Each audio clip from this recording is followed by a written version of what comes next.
¿Cómo impregna el valencianismo político la Consellería de Educación? Es una buena pregunta, que esto queda muy bien decirlo siempre cuando a alguien le preguntan algo, pero es que eso de decir cómo impregna el valencianismo político a la política educativa de la Consellería, yo creo que es más bien cómo impregna determinadas actuaciones políticas de determinados partidos hacia una consellería que está en el punto de mira y que se quiere utilizar como arma arrojadiza dentro de la política general de toda la Comunidad Valenciana. ¿Por qué? Porque nosotros estamos tratando de legislar de determinados cambios en nuestro sistema educativo después de 20 años de gobierno del Partido Popular. Nos hemos encontrado muchas cosas cuando llegamos aquí en 2015, en julio del 2015, con el Govern del Botànic, y lo que está claro es que lo que no se puede tratar es de que cada decisión, cada norma que se publica sea recurrida, me da igual, ante el Tribunal Superior de Justicia, el Tribunal Supremo, el Constitucional y demás. ¿Por qué? Porque eso es hacer daño directamente a la educación, es crear miedo en las familias, es crear estupor en el profesorado porque no sabe qué es lo que está haciendo y es crear incertidumbre en el alumnado. Y eso lo vimos hace 2 años cuando, por ejemplo, a nivel del alumnado de segundo de bachillerato que no sabía de qué optativas y de qué asignaturas se tenía que examinar de cara a la prueba de acceso a la universidad porque el Ministerio no lo había regulado. Entonces, claro, no pueden empezar los chavales en segundo de bachiller en septiembre y esperar hasta el mes de enero o febrero saber de qué se van a examinar. Bueno, pues eso es crear una inestabilidad innecesaria en un sistema educativo que yo creo y considero que lo que debe primar es el bienestar del clima escolar para poder alcanzar una educación de calidad, de excelencia, con un buen clima escolar, igualitaria, coeducativa, inclusiva y que además tiene que estar hecha por todas y por todos, no solamente por los partidos políticos, sino también por la comunidad educativa. Vale. ¿Y por qué se decide cambiar el modelo de líneas que había con el PP? A ver, tú ten en cuenta que hace 35 años de la Llei d'Ús y Ensenyament del Valencià. Si voy a poner un símil, yo por ejemplo, que tengo ya 55 años, yo por ejemplo no voté la Constitución, pero no la voté porque tenía 17, no había cumplido los 18 años, ¿vale? Y bueno, y ahora pues el tema, digamos, a nivel estatal, ya llevamos un par de años con la necesaria reforma de la Constitución, las cosas cambian, ¿vale?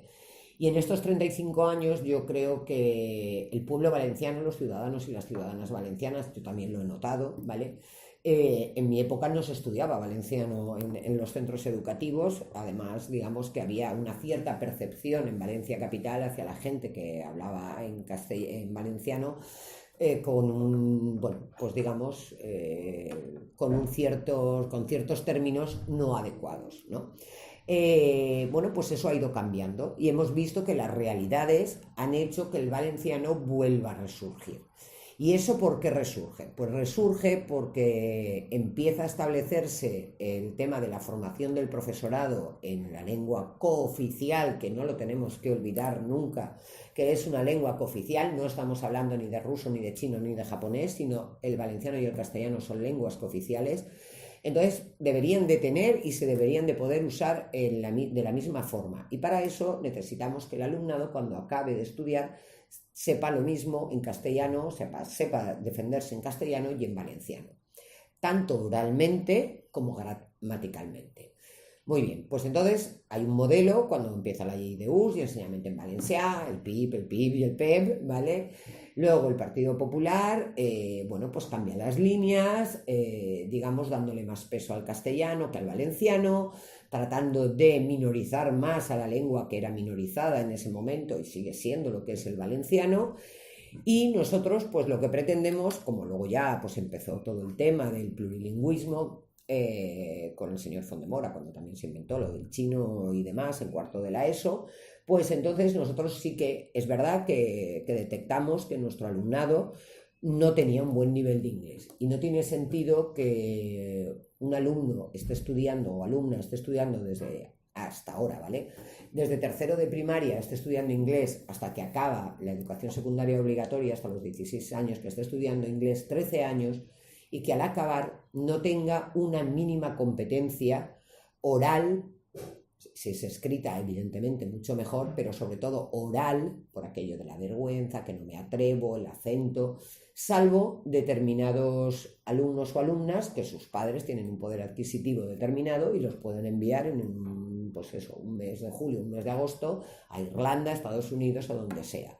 Y como nosotros creemos en la igualdad de oportunidades para todo el alumnado, nosotros hemos hecho una apuesta firme y decidida para que el alumnado, al finalizar su escolaridad obligatoria, que en estos momentos, aunque 3-6 años de educación infantil no sea obligatorio, porque así lo dice la LOMCE y lo decía la LOE, no es obligatoria, sí que es verdad que se introduce el inglés desde los 3 años.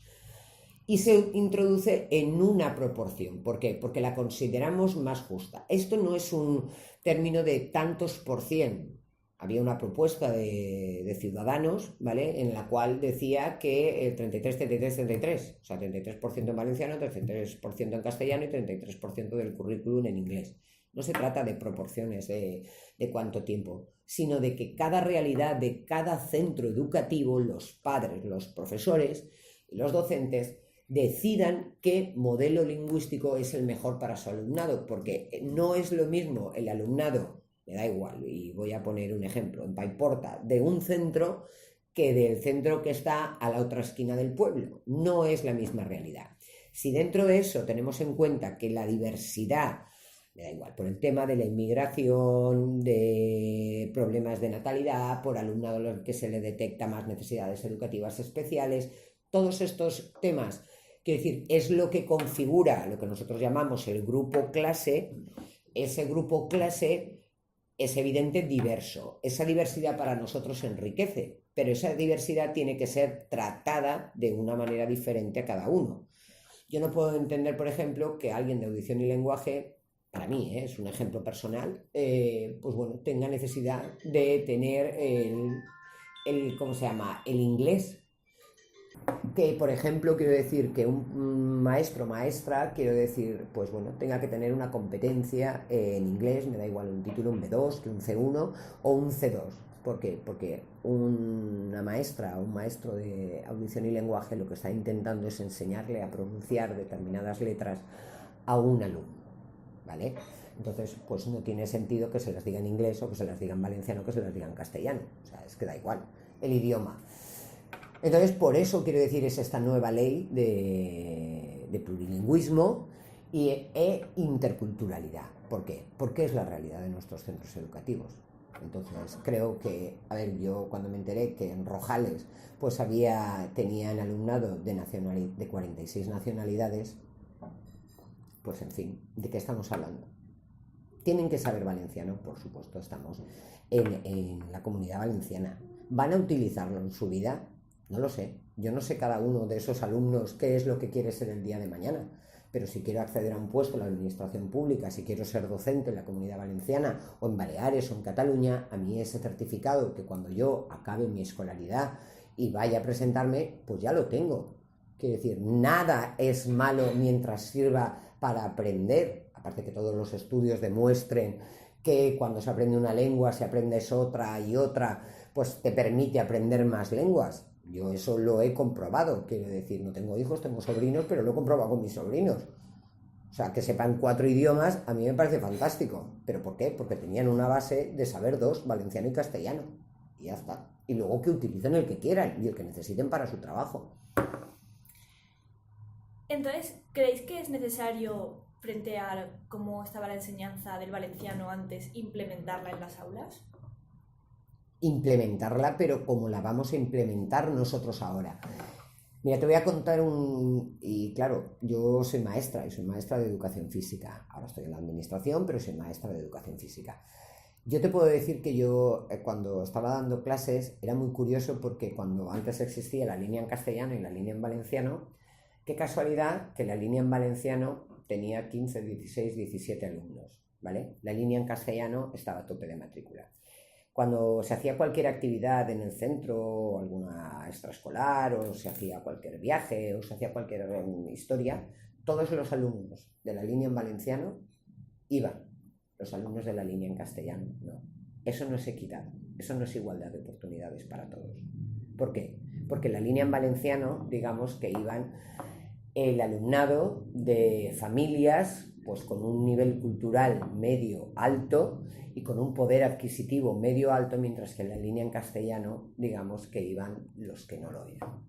Entonces, la lengua de origen determina mucho, y como nosotros queremos que esa desigualdad que desde que nacemos se vaya diluyendo desde el inicio de la escolarización, y en este caso podemos estar hablando incluso de las escuelas infantiles de 0 a 3 años, que se vaya diluyendo y todo el mundo tenga las mismas oportunidades a lo largo de su vida, pues es evidente que una lengua, ni una, ni dos, ni tres, quiero decir, tiene que ser para todo el mundo igual. Y nuestro objetivo es que cuando acaben con 16 años la enseñanza obligatoria, todos nuestros alumnos puedan saber valenciano, castellano, inglés, independientemente de su nivel económico de nacimiento.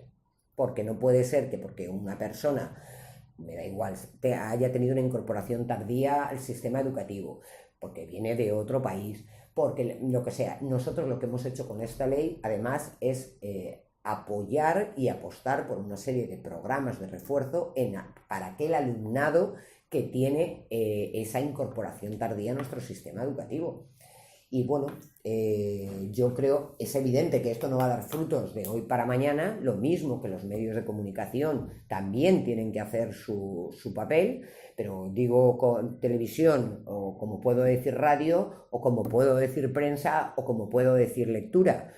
Pues no es lo mismo que los niños lean Caperucita Roja en castellano, que lo lean en valenciano, que lo lean en inglés. Está claro que tú a un niño de 2 años le enseñas el libro de Caperucita Roja con imágenes y va y resulta que pone Red y pone, ¿ahora qué? House, porque está la casita de la abuelita, pues es evidente que tú a ese niño le estás hablando de Red y de House y le dices es roja, es tal cual.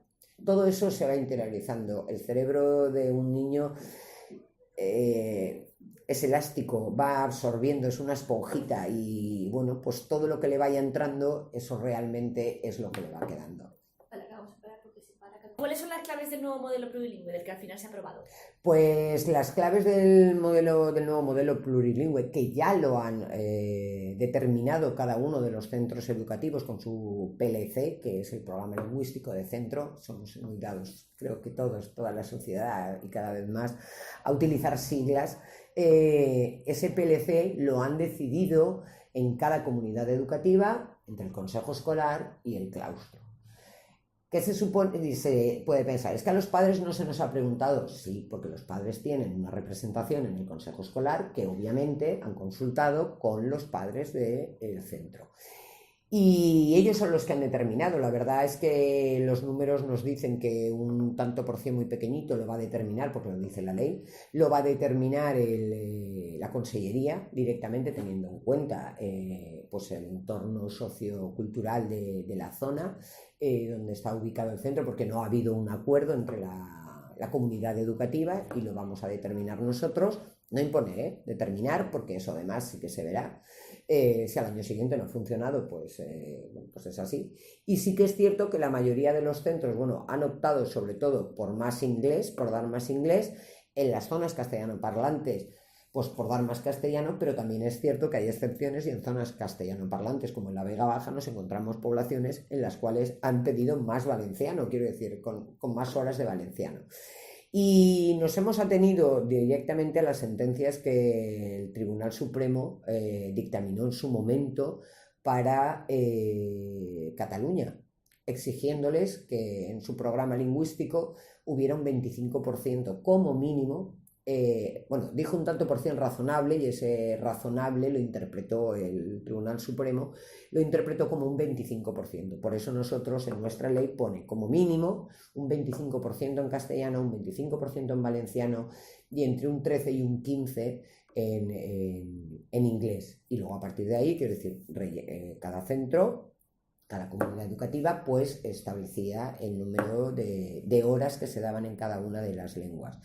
Y es curioso porque, bueno, pues políticamente se sigue abordando y se sigue intentando ir a los tribunales con el tema de la inconstitucionalidad de esta ley. ¿Es anticonstitucional? Pues la verdad es que resulta curioso que precisamente el PP diga que es anticonstitucional cuando tanto el Partido Popular como Ciudadanos, ¿vale?, es el programa lingüístico que están presentando en Cataluña para que sea puesto en marcha. El 25% en castellano, el 25% en catalán y entre el 13 y el 15 en inglés. Entonces, la pregunta del millón es, si les sirve al Partido Popular y a Ciudadanos en Cataluña, ¿por qué no les sirve en la Comunidad Valenciana? Pues es obvio que quieren seguir haciendo de la educación política, cuando lo que hay que hacer es gestión política de los recursos que se tienen para la mejora de la calidad de la educación de nuestro alumnado. No les preocupa el alumnado, simplemente les importa un titular, no quieren otra cosa. No tiene ningún sentido que digan que es anticonstitucional el artículo 11 de esa ley que dice que los centros educativos podrán aumentar el número de horas o podrán incentivar para que el alumnado aprenda más valenciano y obtenga mejor nivel. Vamos a ver, si yo, por ejemplo, soy médico y me dicen, establecen la ley de la salud y dicen, pues si estás trabajando en un hospital público, si tal, podrán hacerse cursos de formación para que obtengas, yo qué sé, pues otra especialidad o para que aprendas a utilizar las nuevas tecnologías ¿Qué pasa? ¿Eso es malo para mi formación? No, al revés, la enriquece. Cuanto más me formé, más. Y en la época en la que vivimos, cada vez sabemos que se necesita más formación. Si no, no tendríamos a nuestros jóvenes haciendo trabajos de fin de máster, haciendo másters, pero haciendo másters de los de verdad, pagándolos con su sacrificio, el sacrificio de sus familias, yéndose al extranjero a trabajar u otras cosas parecidas. ¿Por qué? Porque ese es nuestro mercado laboral, que cada vez pide más especialización y cada vez exige una cosa diferente a lo que en nuestros programas de estudios, digamos, universitarios o de formación profesional nos están demostrando. Perfecto. ¿Te ha gustado lo del máster?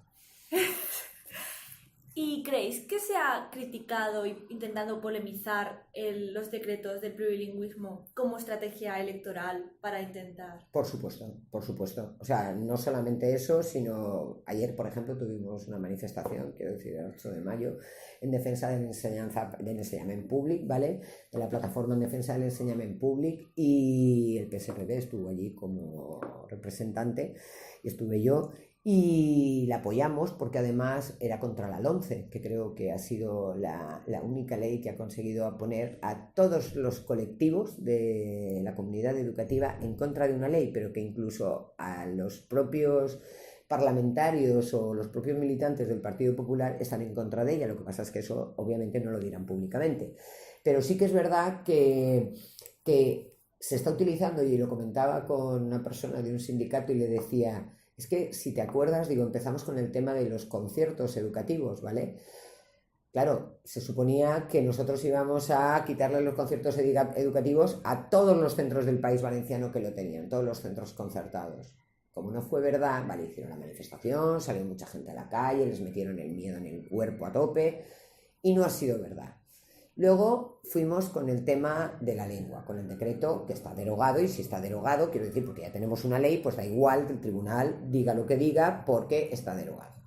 Luego fuimos contra el tema del decreto de plurilingüismo, donde se establecían, para mí es cierto, una serie de niveles, voy a reconocerlo, quiero decir, muy liosos, además dando unas titulaciones que yo creo que a esas edades en primaria o en secundaria no son necesarias, pero bueno, da igual, lo hicimos y hemos rectificado y hemos hecho una ley con el consenso, porque se ha hablado con todos los partidos políticos, con todas las asociaciones, con todos los sindicatos, por el Consejo Escolar de la Comunidad Valenciana, o sea que ha sido una ley muy hablada y muy consensuada. Entonces, ¿qué pasa? Que después de eso, ahora hemos vuelto al tema del adoctrinamiento, ¿vale? Del profesorado. Entonces son campañas continuas y vamos a estar así hasta el 26 de mayo del 2019. Somos conscientes. Es la única forma que tienen de atacar a un buque insignia como es la Consellería de Educación, porque ellos consideran la educación fundamental para, voy a decirlo aunque suene muy fuerte, para tener manipulada a la sociedad. Nosotros no, quiero decir, bueno, pues ahora mismo la persona que se acaba de ir de aquí, pues yo estaba hablando con él, era un alcalde del Partido Popular, y yo no tengo ningún problema, me da igual en hablar, y me da igual el signo político de la persona que sea. Ellos no, ellos quieren un tipo de educación con una línea determinada que mejore los conciertos educativos, y esto lo hemos visto en los presupuestos generales del Estado, quiero decir, lo que se va a invertir en conciertos y lo que se va a invertir en la concertada y lo que se va a invertir en la pública. Y claro que el gasto educativo en el PIB, quiero decir, en todos los países la media está en el 5,6 y nosotros estemos en el 3,7, sin financiación no hay educación. Podemos tener muy buena voluntad, podemos adoptar medidas legislativas que nos cuestan, pero la voluntariedad del profesorado llega a un punto que se acaba. Tú puedes querer muchísimo tu profesión, puedes trabajar muchísimo, que además lo están haciendo, pero evidentemente también necesitas un reconocimiento, porque fuimos los primeros además en el 2010 que sufrimos los recortes. Y esos recortes, pese a que el señor Rajoy y el señor Montoro dice que estamos todos muy recuperados de la crisis, hay 2 reales decretos de medidas para la racionalización del gasto público de 2012 que no han sido derogados, y son los que mantienen los recortes, pues en cuanto a las sustituciones y demás, que nosotros aquí en la Comunidad Valenciana, el gobierno de Ximo Puig, no está, es que los hemos revertido en base, pues bueno, a una serie de cuestiones legales que ha hecho que hayamos aumentado en 4.500 docentes en nuestras plantillas. Vale, y ya para finalizar, ¿afecta la infrafinanciación a la Consellería de Educación?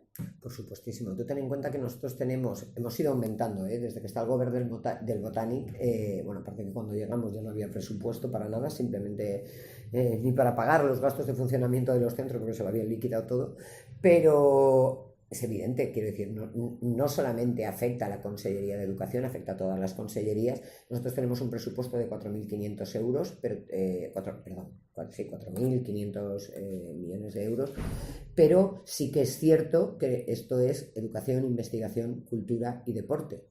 Nuestro mayor gasto se va en personal docente, es evidente, en infraestructuras, por eso también el plan Edifican, por eso nosotros en bono infantil, en becas escolares, en becas de transporte, en Sarsa Llibres, no nos duele, quiero decir, ¿por qué?